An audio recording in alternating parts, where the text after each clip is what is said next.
నుంచి మధ్యాహ్నం 3 గంటల వరకు నామినేషన్ పత్రాలు దరఖాస్తు చేసుకోవచ్చు. 3 గంటలు, మధ్యాహ్నం 3 గంటల వరకు. 18 నుంచి 25వ తేదీ వరకు ఉదయం 11 నుంచి మధ్యాహ్నం 3 గంటల వరకు నామినేషన్ పత్రాలు దాఖలు చేసుకోవచ్చు. ఇవి ప్రభుత్వ పని దినాల్లో మాత్రం నామినేషన్ ఉండవు, ఓన్లీ వర్కింగ్ డేస్లో మాత్రం ఉంటాయి. తర్వాత 26వ తేదీన నామినేషన్ పరిశీలన కార్యక్రమం అంటే స్క్రూటినీ జరుగుతుంది. ఇదే చామర్లో ఆర్డీఓ గారి గదిలో, ఆర్డీఓ ఆఫీసులో 26వ తేదీన నామినేషన్ పరిశీలన కార్యక్రమం జరుగుతుంది.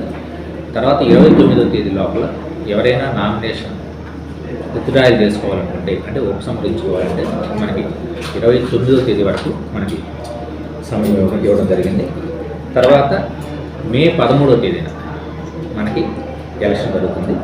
మే 13 ఉదయం 7 గంటల నుంచి సాయంత్రం 6 గంటల వరకు మనకి పోలింగ్ జరుగుతుంది.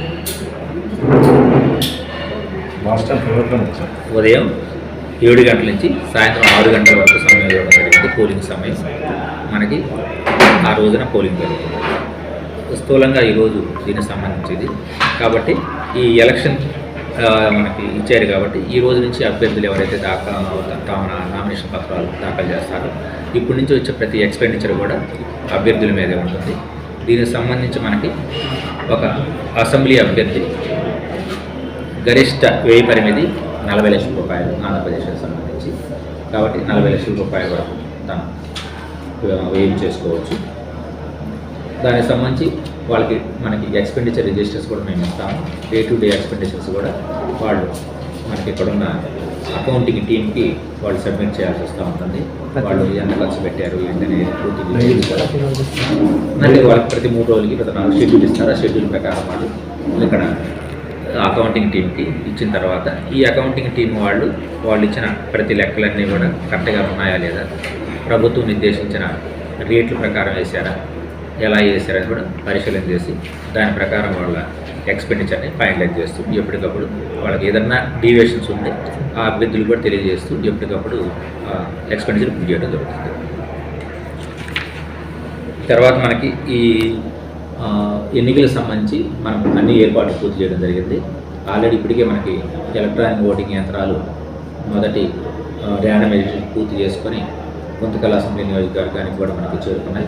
అవి అన్నీ already market yard temporary strong రూమ్లో కూడా అవన్నీ కూడా మేము భద్రపరిచాం. మనకి 24/7 సెక్యూరిటీ తోటి అక్కడ మనం భద్రపరచడం జరిగింది.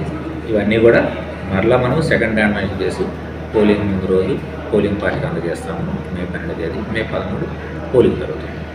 దీనికి సంబంధించి కమిషనింగ్ కూడా రేపు మొదటి వారంలో జరుగుతుంది. మే మొదటి వారంలో ఏదైతే 29వ తేదీ ఈ క్యాండిడేట్స్ ఫైనలైజ్ అయిపోయిన తర్వాత ఏదైతే ఉందో ఆ తర్వాత ఈ బ్యాలెట్ పేపర్ మొత్తం రెడీ అవుతుంది. రెడీ అయిన తర్వాత ఈవీఎం మిషన్లో కూడా మనం కమిషనింగ్ చేస్తాం. కమిషనింగ్ అంటే బ్యాలెట్ పేపర్ మొత్తం సింబల్ లోడింగ్ చేయడం, ఓకే, క్యాండిడేట్ సెట్ చేయడం, ఓకే, అన్నీ కూడా ఏ పోలింగ్ స్టేషన్కి ఏ మిషన్స్ అలాట్ చేయడం అనేది సెకండ్ ర్యాండమైజేషన్ ద్వారా ఇవన్నీ కూడా రేపు మొదటి వారంలో జరుగుతాయి. తర్వాత ఈ పోలింగ్ పర్సన్కి సంబంధించి కూడా ఆల్రెడీ మొదటి ట్రైనింగ్ క్లాస్ పూర్తయిపోయింది. 2వ ట్రైనింగ్ క్లాస్ కూడా మనకి మే మొదటి వారంలోనే మనకి 2వ ట్రైనింగ్ క్లాస్ కూడా జరుగుతుంది. తర్వాత ఈ పోస్టల్ బ్యాలెట్ సంబంధించి మనకి పోస్టల్ బ్యాలెట్ మనకి ఇప్పుడు వచ్చేసి హోమ్ ఓటింగ్ సౌకర్యం కూడా ఇచ్చారు. 85 సంవత్సరాలు పైబడిన వారు మరియు వికలాంగులకి అంటే పీడబ్ల్యూడీ పర్సన్ విత్ డిజేబిలిటీ పర్సన్స్కి హోమ్ ఓటింగ్ ఇవ్వడం జరిగింది. ఈ హోమ్ ఓటింగ్ టీమ్స్ కూడా ఇప్పుడే ఆల్రెడీ మన కాన్స్టిట్యున్సీలో ఉన్న అందరికీ కూడా మేము ఫారం 12D ఇంటికి వెళ్ళి వాళ్ళకి అందజేయడం జరిగింది. ఆ ఫారం 12Dని ఈ రోజు నుంచి మనకి 5 రోజుల లోపల అవి కూడా ఎవరికైతే ఓటు కావాలనుకుంటున్నారో తిరిగి మాకు అందజేయడం జరుగుతుంది. దాని ప్రకారం 5 days లోపల